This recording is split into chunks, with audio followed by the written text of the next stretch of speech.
बिस्मिल्लाहिर्रहमानिर्रहीम। Maths wise book 6 और ये हमारे पास चैप्टर नंबर 2 है होल नंबर्स का। इसकी आज हम कर रहे हैं एक्सरसाइज 2B। इसके अंदर क्वेश्चन नंबर 1 है और इसमें क्वेश्चन नंबर 1 के अंदर हमारे पास जो ब्लैंक्स हैं उसके अंदर हमारे पास कुछ प्रॉपर्टीज हैं ऑफ होल नंबर्स जो कि फॉलो होंगी। ठीक है, सबसे पहले हमारे पास जो ब्लैंक है इसमें है 10+7 और दूसरी साइड पर हमें +10 नजर आ रहा है। ठीक है, ब्लैंक खाली है। तो यहाँ पर आपने याद रखना है कि जब भी हम दो नंबर्स को ऐड करते हैं तो उनका जो ऑर्डर है, जो उनकी पोजीशन है, वो मैटर नहीं करती। कोई सा भी नंबर आपके पास पहले आ जाए और कोई सा भी नंबर बाद में आ जाए, जब दोनों को आप प्लस करेंगे तो उसका आंसर हमेशा सेम आएगा। इसीलिए हम 2+3 लिखें वो बराबर होगा 3+2 के। इसी तरह 10+7 बराबर होगा 7+10 के। कोई से भी दो नंबर लें, उसको आगे पीछे आप करेंगे तो आपका आंसर हमेशा सेम आएगा, अगर आप उन दोनों को ऐड कर रहे हैं या आप उन दोनों को मल्टीप्लाई कर रहे हैं। इसीलिए यहाँ पर 34 × 8 बराबर होगा, अगर हम 8 को मल्टीप्लाई कर देंगे 34 से। ठीक है, तो यानी आप 8 पहले लिखें या 34 पहले लिखें, इससे कोई फर्क नहीं पड़ता। इसी तरह से अगर हमारे पास तीन नंबर्स हों या तीन से ज्यादा हों और उनको हम आपस में प्लस कर रहे हों, तो हम पहले कोई से भी दो नंबर्स को प्लस करें, उसका जो आंसर आए उसके साथ थर्ड नंबर को प्लस करें, तो हमारा आंसर हमेशा सेम आएगा। इसीलिए आप देखें यहाँ पर मेरे पास है 54, 67 और 8। ब्रैकेट में 67 और 8 हमें ये बता रहा है कि हम इन दोनों को जब प्लस करेंगे और उसका जो आंसर आएगा, तो उसमें जब 54 को प्लस करेंगे तो वो इक्वल होगा कि अगर मैं 54 के साथ पहले 8 को प्लस करूं और उसके बाद उसमें जो आंसर आए तो उसमें मैं 67 को प्लस कर दूं। यानी अगर मेरे पास 54, 67 और 8 किसी भी ऑर्डर में है और तीनों आपस में ऐड हो रहे हैं, तो इनका आंसर हमेशा सेम आएगा। चाहे मैं पहले 8 और 67 को ऐड करूं फिर 54 को ऐड करूं, चाहे मैं पहले 8 और 54 को ऐड करूं फिर 67 को उसमें ऐड करूं, और चाहे मैं पहले 54 और 67 को ऐड करूं और फिर उसके अंदर 8 को ऐड करूं, तीनों सूरतों में आंसर हमेशा सेम आएगा।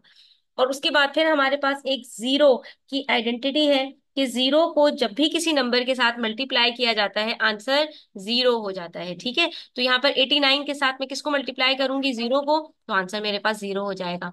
और हमारे पास वन की आइडेंटिटी ये है कि वन को जब भी किसी नंबर से मल्टीप्लाई किया जाता है तो वो नंबर वापस आ जाता है। यानी वन वन जार वन, टू वन जार टू, थ्री वन जार थ्री, यानी जिस नंबर को भी वन से मल्टीप्लाई करूंगी वो आंसर में प्रोडक्ट बनकर आ जाएगा।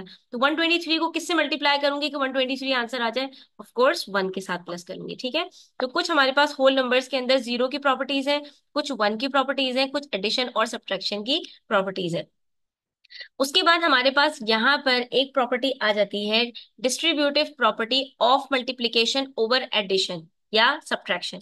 इसमें होता क्या है कि हम एक सिंगल नंबर को अगर दो नंबर्स के सम के साथ मल्टीप्लाई करें तो ये बराबर होगा कि अगर मैं बारी बारी इसी नंबर को जिसको मैं मल्टीप्लाई कर रही हूँ, इसको मैं बजाय इसके कि मैं 10+5 पहले करूं, अगर मैं इसको मल्टीप्लाई कर दूंगी 45 × 10 और 45 × 5, इन दोनों को अगर मैं मल्टीप्लाई करके ऐड कर दूंगी तो इसका आंसर भी मेरे पास सेम आएगा। तो यहाँ पर क्या होगा, सबसे पहले मैं 45 को मल्टीप्लाई करूंगी 10 से और फिर दोबारा 45 को ही 5 से मल्टीप्लाई करूंगी, और इन दोनों का जो सम होगा मेरे पास वो बराबर होगा कि अगर मैं 10+5 कर दूं और उसके बाद फिर उसको 45 से मल्टीप्लाई करूं। आप चेक भी कर सकते हैं, 10+5 गिव्स अस 15, और 15 को जब मैं 45 से मल्टीप्लाई करूंगी तो मेरे पास यहाँ पर आंसर क्या आएगा,